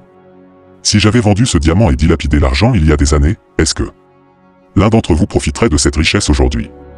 Prince Hush se tourna vers son avocat et dit. Maintenant, laissez-moi vous raconter comment je suis devenu si riche. Je veux que vous compreniez tous que si j'avais agi comme vous, cette richesse ne serait pas là pour que vous la gaspilliez. Il prit une profonde inspiration, son visage sévère, empli de colère et de déception. La famille était assise en silence, trop effrayée pour l'interrompre, ressentant sa fureur. Je suis né dans la famille la plus pauvre de mon village. J'étais le seul enfant de mon père, Chukwuma, qui était connu dans tout le village comme fossoyeur. La vie était dure pour nous. Mon père acceptait n'importe quel travail qu'il pouvait trouver, de creuser des tombes à couper du bois de chauffage, juste pour mettre de la nourriture sur notre table, commença Prince Hush d'une voix forte, ses yeux parcourant la pièce pour s'assurer que tout le monde écoutait attentivement. Une nuit, alors que j'avais 10 ans, j'ai accompagné mon père pour creuser une tombe. Alors que nous travaillions, j'ai repéré quelque chose dans le sol, une pierre brillante, sans couleur, qui scintillait magnifiquement. Au début, nous pensions que ce n'était qu'un déchet, mais j'ai supplié mon père de me laisser la garder. Il fit une pause, son regard intense alors qu'il poursuivait. Oui, c'était un diamant. Nous avons trouvé un diamant dans un cimetière, mais nous ne le savions pas à l'époque. Nous étions trop pauvres, trop peu éduqués pour en reconnaître la valeur. Je l'ai simplement gardé dans mon sac à la maison, bien caché. La voix de Prince Hush mêlait l'amertume à la nostalgie alors qu'il continuait. Quand j'ai eu 22 ans, on m'a envoyé à Lagos pour apprendre le commerce avec mon oncle. Pendant 5 ans, j'ai vécu avec lui, apprenant les rouages du business. Mais pendant ce temps, la tragédie a frappé, mon père est décédé, et ma mère, incapable de supporter la perte, l'a suivi 2 semaines plus tard. Et moi, je ne l'ai su que bien plus tard, faute de communication, il n'y avait pas de téléphone portable. La pièce resta silencieuse, le poids de la perte de Prince Hush pesant lourdement dans l'air. 1 an après leur décès, je regardais la télévision quand j'ai vu un homme blanc parler de diamants. Il montra une pierre qui ressemblait exactement à celle que j'avais trouvée des années auparavant. Mon esprit retourna à cette nuit-là, au cimetière, et j'ai rapidement noté ses coordonnées. La voix de Prince Hush devint plus animée, ses mains gesticulant alors qu'il parlait. Oui, j'avais toujours le diamant après toutes ces années. J'ai couru vérifier mon sac que j'avais emporté avec moi à Lagos, et il était là, intact après toutes ces années. Je l'ai emmené au bureau de cet homme blanc, et il fut stupéfait. il s'avéra que mon petit trésor valait 2 milliards de dollars. Il laissa la magnitude de cette somme s'imprégner avant de continuer. L'homme blanc m'a proposé de m'aider à investir l'argent et à créer des entreprises. Nous avons prévu de visiter mon village pour partager la nouvelle avec mes parents, seulement pour découvrir qu'ils étaient partis. Debout devant leur tombe, mon cœur se brisa. La joie de cette nouvelle richesse se mêlait à la douleur amère de la perte. La voix de Prince Huche se brisa légèrement, mais il se reprit rapidement, sa colère revenant. Au cours des 5 années suivantes, avec l'aide de cet homme, j'ai construit un empire commercial. Il m'a aidé à créer des entreprises, y compris une qui achète et raffine du pétrole brut. Je suis devenu plus sage et plus prospère dans mes affaires. Sa voix devint plus ferme alors qu'il s'adressait directement à sa famille. Maintenant, réfléchissez à ceci, si j'avais tout dépensé comme vous l'avez fait, auriez-vous vu l'argent que vous avez dilapidé au jeu? Si j'avais joué comme vous, auriez-vous eu une quelconque richesse pour être si insouciant avec? Les yeux de Prince Huche flamboyaient de fureur alors qu'il continuait sans permettre à quiconque de l'interrompre. Il ne s'agit pas seulement de travail acharné, mais de responsabilité. Ce seul diamant avait le pouvoir de changer non seulement ma vie, mais aussi celle de vous tous. Je pensais que vous le passeriez aux générations futures, mais j'avais tort. Il se leva, faisant les 100 pas dans la pièce alors qu'il parlait, sa voix s'élevant à chaque mot. Le silence dans la pièce était assourdissant. Les enfants et les épouses de Prince Huche ne pouvaient pas soutenir son regard, leur visage exprimant une honte mêlée de peur. Oa, essayant de sauver la situation, prit la parole. Père, nous avons fait des erreurs. Nous ne comprenions pas. Prince Huche le coupa. Comprendre quoi? Qui avait-il à ne pas comprendre? Je vous ai laissé des entreprises prospères, pas un terrain de jeu pour vos amusements. Adana, les larmes aux yeux, tenta à son tour. Papa, s'il te plaît, nous sommes désolés. Nous ferons mieux, je te le promets. Prince Huche secoua la tête. Désolé n'est pas suffisant. Les actions ont des conséquences.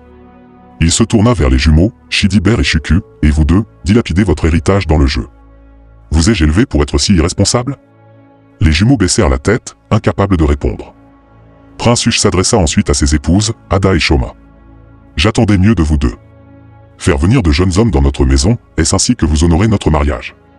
Les deux femmes détournèrent le regard, le visage brûlant de honte. Enfin, Prince Huche se tourna de nouveau vers Shidi, sa voix s'adoucissant légèrement mais portant encore le poids de sa déception envers les autres. Toi seul, mon plus jeune, as montré un quelconque sens des responsabilités. Tu as pris la plus petite part et en as fait quelque chose de remarquable. Pourquoi les autres n'ont-ils pas pu apprendre de ton exemple? Shidi, encore bouleversé par la situation, réussit à parler, sa voix calme et ferme. Père, je voulais juste te rendre fier, continuer ce que tu as commencé. Prince Huche hocha la tête, un léger sourire traversant son visage pour la première fois depuis son retour. Et tu l'as fait, mon fils. Tu t'es prouvé de façon que je n'avais jamais imaginée. Puis son expression se durcit à nouveau alors qu'il se tournait pour s'adresser aux autres membres de la famille, sa voix froide et ferme en prononçant son jugement. Voici ma décision, tout le monde doit rejoindre ses appartements et propriétés et quitter ma maison maintenant, y compris toi, Shi. Je sais que je t'ai donné une maison. Tout le monde doit quitter ma maison. J'ai partagé ma richesse parmi vous tous, et il ne reste plus rien. Laissez-moi gérer le peu d'argent qu'il me reste jusqu'à ma mort. La famille éclata en chaos. Ils se précipitèrent en avant, tombant à genoux, suppliant et implorant. Leurs voix se chevauchaient dans une cacophonie de supplications désespérées. Père, s'il te plaît, cria Ena. Donne-nous une autre chance, sanglota Adana. Nous ferons mieux, nous le promettons. Même les épouses s'y mirent. Hadis se lamenta, mon mari, ne nous chasse pas. Kioma supplia, nous apprendrons, nous changerons. Shi resta en arrière, observant la scène se dérouler. Au début, un éclair de pitié traversa son visage, mais il se transforma rapidement en un regard d'incrédulité face à leur folie. Prince Huche resta insensible à leurs supplications, son visage dur comme la pierre. Il appela la sécurité, et en quelques instants, des gardes costauds entrèrent dans la pièce. Prince Huche pointa sa famille du doigt. Retirez-les des lieux. Tous. Malgré leurs protestations et luttes, les gardes escortèrent efficacement la famille hors de la maison. La première épouse et ses enfants furent emmenés dans son appartement, tandis que la seconde épouse et ses enfants furent emmenés dans le sien. Alors que les derniers cris s'estompaient, seul Prince Huche et son avocat restaient dans la maison désormais silencieuse. L'avocat se tourna vers Prince Huche, son visage empreint de préoccupation. « Monsieur, quelle est la suite ?» demanda-t-il. La voix de Prince Huche était froide et déterminée. « Ils apprendront de la manière difficile. Je vais immédiatement faire une annonce dans les journaux et à la télévision que je suis vivant. Là, je ferai une déclaration publique que je les ai tous déshérités. Je ne veux pas les voir près de ma maison, de mes zones d'affaires ou de mes entreprises.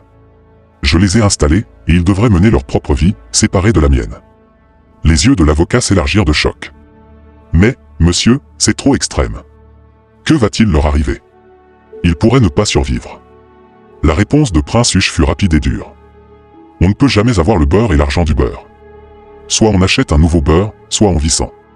Ils doivent partir et apprendre comment gérer la richesse. Il se tourna ensuite vers son avocat, son ton s'adoucissant légèrement. Merci pour tout. Je suis reconnaissant pour tout ce que vous avez fait. Vous pouvez partir maintenant, mais rencontrons-nous demain. Vous m'accompagnerez dans les médias. L'avocat hocha la tête, toujours incertain. Comme vous le souhaitez, monsieur.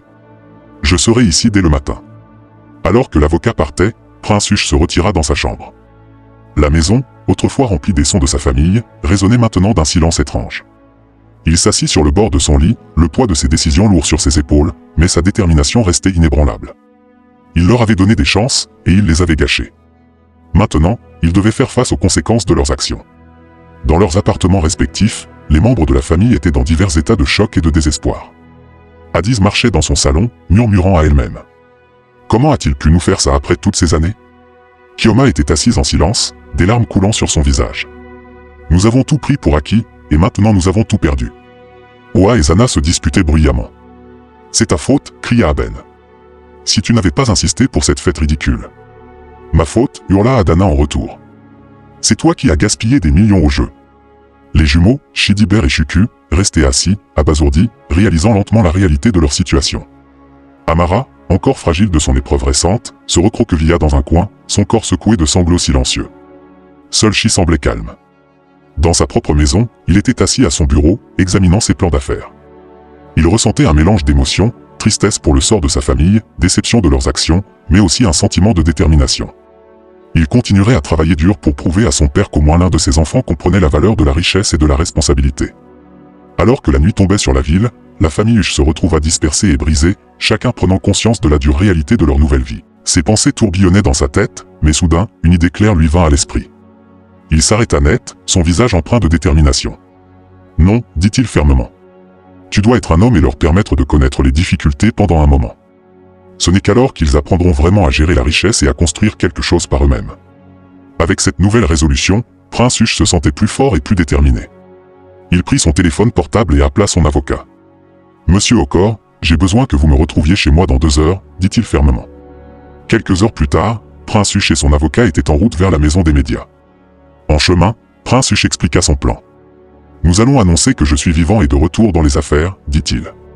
Je veux que tout le monde sache que toutes mes entreprises et raffineries fonctionnent parfaitement maintenant. » Monsieur Okafor hocha la tête, prenant des notes. « Et concernant votre famille, monsieur, que devons-nous dire à leur sujet ?» Le visage de Prince Huche se durcit. « Rien. Ils ne font plus partie de cette histoire. » À la maison des médias, Prince Huche se tenait devant les caméras, sa posture droite et sa voix claire. « Bonjour, cher Nigérian, commença-t-il. Je suis ici pour démentir la nouvelle de mon décès. Je suis bel et bien vivant et de retour dans les affaires. Toutes mes entreprises, raffineries et autres entreprises fonctionnent maintenant à pleine capacité. Je tiens à rassurer tous nos employés et partenaires commerciaux que tout est revenu à la normale. » Après l'interview, alors qu'ils rentraient chez eux, Prince Huche se tourna vers son avocat. « Monsieur Okafor, j'ai d'autres projets, dit-il.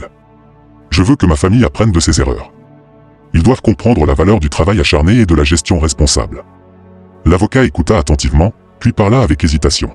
« Monsieur, je comprends votre raisonnement, mais ne pensez-vous pas que vous devriez être plus indulgent avec vos enfants? Ils sont encore jeunes et... » Prince Huche le coupa. « Non, monsieur Okafor. Ce sont des adultes maintenant. Il est temps qu'ils apprennent des leçons difficiles. » Le lendemain, les journaux et les médias du pays entier relayaient l'histoire du retour de Prince Huche. Sa famille, qui avait été déshéritée, fut choquée d'apprendre que les entreprises et biens qu'ils avaient vendus avaient été rachetés par leur père. Dans l'appartement d'Ada, Obéa jeta le journal par terre avec frustration. « Je n'arrive pas à croire que père a tout racheté. » Adana s'assit sur le canapé, la tête dans les mains. « Nous avons été tellement stupides. Que allons-nous faire maintenant ?» Pendant ce temps, chez Ki, l'atmosphère était tout aussi morose. Shuka faisait les 100 pas dans la pièce, son téléphone à la main. « J'ai essayé de rappeler père, mais il ne répond pas. Il a bloqué tous nos numéros. » Amara, toujours pas les tirer, murmura, « Penses-tu qu'il nous pardonnera un jour ?» Les membres de la famille essayèrent à plusieurs reprises de joindre Prince Huche, l'appelant et envoyant des messages pour demander pardon, mais sans succès. Il avait effectivement coupé toute communication avec eux. Ce soir-là, alors que Prince Huche était assis dans son bureau, il passa un dernier appel. « Chi, dit-il lorsque son plus jeune fils répondit, « J'ai besoin que tu viennes à mon bureau demain matin. Peux-tu faire cela ?» La voix de Shi était remplie de surprise et d'une lueur d'espoir. « Bien sûr, père. Je serai là dès le matin. » En raccrochant, Prince Hush s'appuya sur son fauteuil, sa décision prise. Il avait mis son plan en marche et il était maintenant temps de le mener à bien. Il savait que ce serait difficile, mais il croyait qu'il était nécessaire pour que sa famille apprenne la vraie valeur de la richesse et de la responsabilité. Le lendemain matin, alors qu'il attendait l'arrivée de Shi, Prince Hush regardait par la fenêtre de son bureau la ville en contrebas. Il pensa à son propre parcours, de la pauvreté à la richesse, et espéra que d'une manière ou d'une autre, sa famille trouverait son chemin comme il l'avait fait. Mais cette fois, il devrait le faire sans le filet de sécurité qu'il avait toujours fourni. Alors que Prince Hush regardait dehors par la fenêtre, il entendit frapper à la porte. Shi entra dans le bureau et le salua respectueusement. « Bonjour, père. »« Vous vouliez me voir ?» dit Shi, sa voix calme et curieuse. Prince Hush se tourna de la fenêtre, un léger sourire sur son visage. « Shi, mon fils, merci d'être venu. S'il te plaît, assieds-toi. » Alors que Shi prenait place, Prince Hush commença à parler, sa voix remplie d'un mélange de fierté et de regret. « Je veux te remercier, Shi, de ne pas t'être comporté comme tes aînés. Tu m'as prouvé que j'avais tort de douter de toi, et je t'en suis reconnaissant. Ton travail acharné pour construire un empire avec le peu d'argent que tu as reçu est vraiment impressionnant. » Shi hocha la tête, l'air légèrement mal à l'aise face aux éloges. « Merci, père. J'ai juste essayé de faire ce que je pensais être juste. » Le visage de Prince Hush devint sérieux. « Je dois m'excuser auprès de toi, Shi. Avoir simulé ma mort, c'était un test. Je voulais savoir lequel de mes enfants continuerait mon héritage une fois que je ne serai plus là. C'est pour cela que j'ai divisé la richesse et décidé de tester tout le monde. Et grâce à Dieu, j'ai pris ces mesures. » Les yeux de Shi s'écarquillèrent de surprise. « Je comprends, père. Cela a dû être une décision difficile. » Ce fut le cas, admit Prince Hush, mais c'était nécessaire. Maintenant que nous avons récupéré toutes les entreprises, je veux que toi et moi les contrôlions toutes, y compris les tiennes. Prince Hush se pencha en avant, sa voix baissant presque à un chuchotement. « Shi, j'ai besoin que tu me fasses une promesse. Notre conversation ici doit rester secrète. Peux-tu faire cela ?» Shi hocha la tête solennellement. « Bien sûr, père. Vous avez ma parole. » « Bien, continua Prince Hush. Et une chose de plus, promets-moi de ne pas appeler les membres de notre famille ni de les laisser te joindre. » La réponse de Shi fut immédiate. « Vous n'avez pas à vous inquiéter pour cela, père. J'ai déjà changé mon numéro de contact. Je dirige mon entreprise avec un numéro anonyme que seul l'avocat a. » Le visage de Prince Hush s'éclaira d'approbation. « C'est excellent, Shi. Je suis content de voir que tu penses à l'avance. » Il fit une pause, son expression s'adoucissant légèrement. « Je veux que tu comprennes, Shi, que je ne suis pas un mauvais père. Tout ce que je souhaite, c'est que mes enfants soient responsables. Nous allons reconstruire toutes ces entreprises et nous assurer de récupérer tout ce qui a été perdu. Je ne les abandonne pas pour toujours, mais ils doivent apprendre à gérer la richesse et à travailler dur pour survivre. » Shi hocha la tête, le visage sérieux. « Je comprends, père, et je soutiens ta décision. Merci de me voir comme digne de travailler avec toi. » Prince Hush se leva et se dirigea vers un grand classeur. « Très bien, passons au travail. Nous avons beaucoup à faire. » Pendant les heures suivantes, Prince Hush et Shi se plongèrent dans les dossiers et les documents. Prince Hush expliqua chaque entreprise en détail, partageant des idées et des stratégies.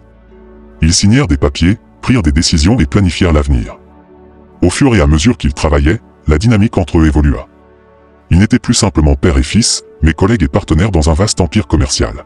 « Que penses-tu d'élargir la raffinerie de pétrole, Shi » demanda Prince Hush en montrant un schéma. Shi l'examina attentivement avant de répondre. « Cela pourrait être rentable, mais nous devrions considérer l'impact environnemental. Peut-être pourrions-nous investir dans des technologies vertes en parallèle. » Prince Hush hocha la tête avec approbation. « Bonne réflexion. Nous examinerons cela. » Au fur et à mesure que la journée avançait, ils continuaient à travailler côte à côte, leur conversation concentrée sur les stratégies commerciales et les plans futurs. Les drames personnels de la famille semblaient loin alors qu'ils s'immergeaient dans le monde de la finance et de l'industrie. À la fin de la journée, Prince Hush et Shi étaient épuisés mais satisfaits des progrès réalisés. Alors que Shi se préparait à partir, Prince Hush l'appela. « Shi, souviens-toi que ce n'est que le début. Nous avons beaucoup de travail devant nous. » Shi hocha la tête, un regard déterminé dans les yeux. « Je comprends, père. Je suis prêt pour le défi. » Alors que Shi quittait le bureau, Prince Hush se laissa tomber dans son fauteuil, un mélange d'émotions l'envahissant. Il était fier de Shi, plein d'espoir pour l'avenir de ses affaires, mais portait encore le poids de sa décision concernant le reste de sa famille. Il savait que la route serait difficile, mais il était plus convaincu que jamais que c'était nécessaire. Un an après le début de leur collaboration, l'empire commercial de Prince Hush et Chi connaissait une croissance sans précédent. Un soir, alors qu'ils étaient dans le bureau opulent de Prince Hush, surplombant la ville, le milliardaire ne pouvait contenir son excitation. « Chi, mon fils, commença Prince Hush, les yeux brillants de fierté. Je n'arrive pas à croire tout ce que nous avons accompli en seulement un an. Nos bénéfices ont grimpé au-delà de mes rêves les plus fous. » Chi hocha la tête, un léger sourire sur les lèvres. « C'est un voyage incroyable, père. Je suis reconnaissant pour l'opportunité d'apprendre de toi et de contribuer à notre succès. » Prince Hush se laissa tomber dans son fauteuil, faisant un geste large. « Tu as plus que contribué, Chi. Tes idées innovantes et ton travail acharné ont été essentiels à notre croissance. Regarde comme ton entreprise s'est étendue avec des branches dans tout le pays et même à l'international. C'est remarquable. »« Merci, père, » répondit Chi, la voix remplie de détermination. « Je suis enthousiaste à l'idée de continuer sur cette voie. J'ai réfléchi à de nouvelles opportunités que nous pourrions explorer. Il y a des marchés émergents que nous n'avons pas encore exploités. » Prince Hush hocha la tête avec enthousiasme. « C'est exactement le genre de réflexion dont nous avons besoin. Parle-moi davantage de ces idées. » Tandis que Prince Hush et Chi prospéraient, le reste de la famille affrontait une réalité sévère. Les autres frères et sœurs et les épouses commencèrent à vivre de grandes difficultés. Dans la maison autrefois luxueuse d'Ada, maintenant vide et froide, ses enfants se rassemblaient dans le salon, leurs visages marqués par l'inquiétude. « Chidibert, dit l'un des jumeaux, en faisant les 100 pas, que va-t-on faire? Nous ne pouvons même plus nous permettre d'acheter de la nourriture. » Ada, les yeux enfoncés et ses vêtements de créateur désormais usés, soupira lourdement. « Je ne sais pas, mes enfants. J'ai vendu presque tous mes bijoux et sacs, mais ce n'est pas suffisant. » Chukua, l'autre jumeau, intervint, la voix teintée de désespoir. « Nous avons vendu nos voitures, mais nous ne pouvons toujours pas maintenir notre mode de vie. C'est intenable. » Amara, pâle et maigre, murmura, « Je n'aurais jamais pensé que nous en arriverions là. Comment en sommes-nous arrivés là ?» Pendant ce temps, chez Chi, une scène similaire se déroulait. Obéa frappa la table du poing, la frustration évidente dans sa voix. « Maman, ton entreprise était notre dernier espoir. Comment as-tu pu la laisser échouer ?» Kioma, son visage marqué par l'épuisement, répondit doucement. « Je n'avais pas le choix, Obéa. J'ai utilisé tout ce que j'avais pour te nourrir, toi et ta sœur. Je ne pouvais pas vous voir mourir de faim. » Adana, les yeux rouges de larmes, ajouta, « Mais maintenant, nous avons faim aussi. Que sommes-nous censés faire ?» Qui regarda ses enfants, le cœur brisé. « Je ne sais pas, mes chers. Je ne sais vraiment pas. » À mesure que les jours se transformaient en semaines, les deux épouses durent faire face à la dure réalité, elles ne pouvaient plus se permettre de garder leur maison. Dans un dernier geste désespéré, elles décidèrent de vendre leur propriété. Ada rassembla ses enfants une dernière fois dans leur maison familiale. « Écoutez-moi, dit-elle, sa voix tremblante. Je vends cette maison. C'est tout ce qu'il nous reste. Je diviserai l'argent entre vous. Vous devez l'utiliser judicieusement, lancez une entreprise, faites quelque chose de vous-même. » « Mais maman, nous ne savons même pas comment gérer une entreprise, » protesta Chidibert. « Alors apprenez, » répliqua Ada, sa patience s'épuisant. « Votre père a construit un empire à partir de rien. Vous pouvez sûrement faire quelque chose avec l'argent de cette maison. » Chez qui, une conversation similaire se déroula. « Enfant, dit-elle, sa voix ferme malgré ses mains tremblantes, nous n'avons pas le choix. Je vends la maison. Chacun de vous recevra une part. Utilisez-la pour lancer une entreprise, n'importe laquelle. Nous ne pouvons pas continuer comme ça. » Obéa se moqua. « Une entreprise avec quelles compétences, maman? Nous n'avons jamais eu à travailler un seul jour de notre vie. » Les yeux de Chi s'illuminèrent de colère. « Il est grand temps que vous appreniez. Votre père et Chi ont prouvé que le travail acharné paie. Il est temps que vous suiviez leur exemple. » Alors que les deux familles se préparaient à quitter leur maison, la réalité de leur situation s'imposa enfin. Ils avaient dilapidé leur héritage et faisaient face à un monde pour lequel ils étaient mal préparés. Avec l'argent de la vente de leur maison en poche, ils se lançaient dans un avenir incertain, contraints d'apprendre la valeur du travail acharné et de la gestion responsable à leurs dépens. Après avoir vendu leur maison et divisé l'argent, les membres de la famille de Prince Hush prirent des chemins différents, chacun essayant de s'adapter à ces nouvelles circonstances avec divers degrés de succès. Obina et Adana, malgré leurs récentes difficultés financières, retombèrent rapidement dans leurs anciennes habitudes. Ils louèrent un appartement modeste, mais cela ne les empêcha pas de vivre au-dessus de leurs moyens. Un soir, Obéa entra dans leur salon commun en brandissant un prospectus. « Adana, regarde ça. Il y a un nouveau club qui ouvre en ville. Nous devons y aller, » s'exclama-t-il, les yeux brillants d'excitation. Adana leva les yeux de son téléphone, son visage s'éclairant. « Oh, parfait. Je viens d'acheter une nouvelle robe que j'ai hâte de porter. » « Mais Adana, » hésita Obéa, « ne penses-tu pas qu'on devrait être plus prudent avec notre argent? Il ne nous en reste plus beaucoup. » Adana balaya sa remarque d'un geste. Oh, ne sois pas si ennuyeux. Nous méritons de nous amuser après tout ce que nous avons traversé. De plus, nous pourrions rencontrer des gens riches au club qui pourraient nous aider. Cette nuit-là, ils se vêtirent de leurs plus beaux habits et se rendirent au club. Le videur les reconnut de leur jour de richesse et les laissa entrer sans un regard de plus. À l'intérieur, la musique battait son plein et les boissons coûteuses coulaient à flot. 2 bouteilles de champagne, cria Obéa au barman en lui tendant sa carte de crédit. Alors qu'ils dansaient et buvaient, ils chassaient les pensées de leur compte en banque déclinant et de leur avenir incertain. Pendant ce temps, les jumeaux Chidibert et Chukua se retrouvaient dans une situation très différente. Ils louèrent un petit appartement 2 pièces dans un quartier bondé. La peinture s'écaillait et la plomberie était défaillante, mais c'était tout ce qu'ils pouvaient se permettre. Une nuit, alors qu'ils étaient assis sur leur canapé usé, Chidibert se tourna vers son frère, une lueur dans les yeux. « J'ai une idée, frère. Nous pouvons changer notre chance. » Chukua le regarda avec scepticisme. « De quoi parles-tu ?»« Du jeu, » s'exclama Chidibert. « Si nous pouvons gagner gros juste une fois, nous aurons assez pour lancer une vraie entreprise. Alors nous pourrons prouver à papa que nous ne sommes pas inutiles. » Chukua hésita. « Je ne sais pas, souviens-toi de ce qui est arrivé la dernière fois. »« Cette fois-ci, ce sera différent, » insista Chidibert. « Nous serons plus malins. » Contre leur meilleur jugement, les 2 frères décidèrent de tenter leur chance. Ils prirent le peu d'argent qu'il leur restait et se rendirent dans un casino local. Les heures se transformèrent en jours alors qu'ils restaient aux tables, regardant leurs jetons diminuer avec chaque perte. Ils devenaient de plus en plus désespérés, convaincus que la prochaine main serait leur grand coup. « Encore une partie » murmura Chukua, les yeux injectés de sang par le manque de sommeil. « Notre chance doit bien tourner bientôt. » Mais elle ne tourna jamais. En une semaine, ils avaient perdu chaque Nera, ne leur laissant que regrets et poches vides. La situation d'Amara prit une tournure encore plus sombre. Elle loua un minuscule studio dans le quartier le plus pauvre de Lagos. Les murs étaient moisis et le toit fuyait, mais Amara ne le remarquait guère, son esprit étant consumé par son addiction. Un jour, en achetant de la drogue auprès de son revendeur habituel, elle entendit un groupe d'hommes planifier un vol. Au lieu d'être effrayée, Amara vit une opportunité. Et, les aplatait-elle, la voix rauque due à l'usage de drogue. « Je veux participer à votre prochain coup. » Les hommes la regardèrent avec scepticisme. « Qu'est-ce que tu peux faire ?» Les yeux d'Amara brillaient de désespoir. « J'étais riche autrefois. Je sais où les gens riches cachent leurs objets de valeur. Laissez-moi vous aider et je partagerai ma part avec vous. » Après un moment de tension, le leader hocha la tête. « D'accord, tu es dans, mais si tu foires, tu es seul. » Amara hocha la tête, ne réalisant pas qu'elle venait de s'engager sur un chemin très dangereux. Ada, la première épouse, se retrouva dans une situation qu'elle n'aurait jamais imaginée. Elle loua un petit studio dans un quartier animé. Le bruit constant et le manque d'intimité étaient un contraste frappant avec son ancienne villa. Déterminée à s'en sortir, Ada décida de commencer un petit stand de nourriture. Elle installa une cuisine de fortune au coin de la rue, préparant des plats locaux qu'elle avait autrefois considérés comme inférieurs, du pounded yam frais et du soupe d'égusi. « Venez goûter votre nourriture chaude et délicieuse », appelait-elle aux passants, sa voix éraillée après des heures de cris. En servant ses clients, Ada ne pouvait s'empêcher de penser à la manière dont sa vie avait changé. Ses mains, jadis manucurées et douces, étaient désormais calleuses et rugueuses à force de cuisiner et de nettoyer. Kioma, la deuxième épouse, finit par louer une chambre dans la même rue qu'Ada, bien qu'aucune d'elles ne le savait. Elle décida de mettre ses compétences en couture à profit et ouvrit un petit magasin de vêtements d'occasion.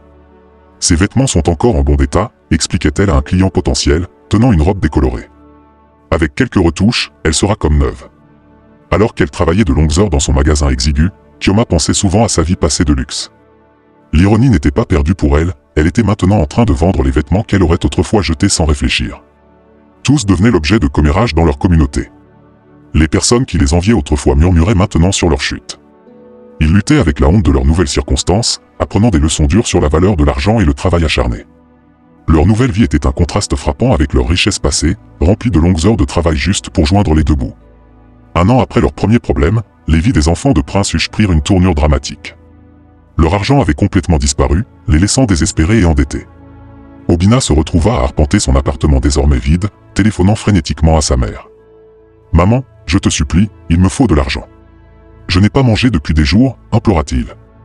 La voix d'Adiza était fatiguée et tendue. « Je suis désolé, mon fils. Je peine à me nourrir moi-même. Le stand de nourriture ne fonctionne pas bien ces jours-ci. » La voix d'Obina se brisa avec frustration. « Que suis-je censé faire? Je dois de l'argent à tellement de gens. Je ne sais pas. Peut-être qu'il est temps de chercher un travail, suggéra Adiza doucement. » Des conversations similaires se déroulèrent entre les autres frères et sœurs et leur mère. Adana appela Ki, la voix désespérée. Maman, je te supplie, il me faut juste un peu d'argent pour tenir le coup. La réponse de Ki fut ferme mais triste. Je suis désolé, Adana, je ne peux pas t'aider. Le commerce de vêtements d'occasion me permet à peine de survivre. Les jumeaux Shidibert et Shukua se retrouvaient dans une situation tout aussi désespérée. Ils étaient assis dans leur appartement exigu, fixant une pile de factures impayées. Nous devons faire quelque chose, dit Shukua, la voix creuse. Nous ne pouvons pas continuer à vivre comme ça. Shidibert hocha la tête, le visage marqué par l'inquiétude. J'ai entendu dire qu'il y a du travail sur un chantier de construction en ville. C'est du travail physique, mais c'est mieux que rien. Sans autre option, les frères avalèrent leur fierté et se tournèrent vers le travail manuel. Adana et Adiza trouvèrent également du travail comme nettoyeuse dans des immeubles de bureaux. Les jumeaux commencèrent à travailler dans la construction, leurs mains s'abîmant avec l'effort physique. C'était un contraste frappant avec leur ancienne vie de luxe, mais c'était leur seul moyen de survivre et de commencer à rembourser leurs dettes. Pendant ce temps, l'empire commercial de Prince Huche continuait de prospérer. Dans son bureau somptueux, il discutait des derniers succès. « Chez, mon fils, nos investissements ont payé au-delà de nos rêves les plus fous, dit Prince Huche, la voix remplie de fierté. Shidi hocha la tête, un petit sourire aux lèvres. « Oui, père, notre travail acharné porte vraiment ses fruits. » L'expression de Prince Huche devint sérieuse. « Je pense qu'il est temps que nous parlions de tes frères et sœurs. Je veux que tu vérifies comment ils se débrouillent. Voir s'ils ont tiré des leçons de cette expérience. » Shidi sembla surpris. « Es-tu sûr, père? Après tout ce qui s'est passé ?» Prince Huche soupira. « Je ne les ai pas envoyés ailleurs pour les abandonner, chez. Je voulais qu'ils apprennent par eux-mêmes. Mais s'ils ont appris à travailler dur et à épargner, je suis prêt à les aider à se remettre sur pied. » Et s'ils n'ont pas changé, demanda Shidi avec prudence. « Alors ils devront rester où ils sont, répondit Prince Huche fermement. Ce n'est pas une question de cruauté, c'est une question de responsabilité. » Pendant que Prince Huche et Shidi planifiaient discrètement une visite pour vérifier la situation de la famille, un complot sinistre se tramait ailleurs dans la ville. Amara, qui était devenue de plus en plus impliquée dans la criminalité, était assise dans une pièce faiblement éclairée avec sa bande. Leurs visages étaient durs, leurs yeux froids alors qu'ils discutaient de leur prochaine cible. « Nous avons eu du succès jusqu'à présent, dit un membre de la bande en nettoyant son arme, mais nous avons besoin d'un coup plus important. » Les yeux d'Amara brillaient d'une lueur dangereuse. « Je connais la cible parfaite, dit-elle d'une voix basse, mon père, Prince Huche. » La pièce se tut. Un autre membre de la bande prit la parole. « Ton père? Es-tu sûr de ce choix ?» Amara hocha la tête, son visage marqué par la détermination. « C'est lui la raison de ma situation actuelle. Nous allons l'enlever, le tuer et prendre tout son argent. C'est ce qu'il mérite. » Les membres de la bande échangèrent des regards, puis hochèrent lentement la tête en signe d'accord. Ils commencèrent à discuter des détails du plan, se partageant les spoils potentiels. « Je connais toutes ses routines, toutes les entrées et sorties de ses propriétés, expliqua Amara d'une voix froide et calculatrice. « Nous frapperons demain. Je dirigerai l'opération. » Alors que la bande finalisait ses plans, Amara ressentait un mélange d'excitation et de ressentiment amer. Ce serait sa justice pour les difficultés qu'elle avait endurées. Peu savait-elle que ses actions allaient déclencher une série d'événements qui changeraient leur vie à jamais. Si vous êtes impatient de découvrir la suite de cette histoire, abonnez-vous et faites-le nous savoir dans les commentaires ci-dessous. Tapez, continuez, et vos retours aideront à façonner les vidéos futures sur cette chaîne.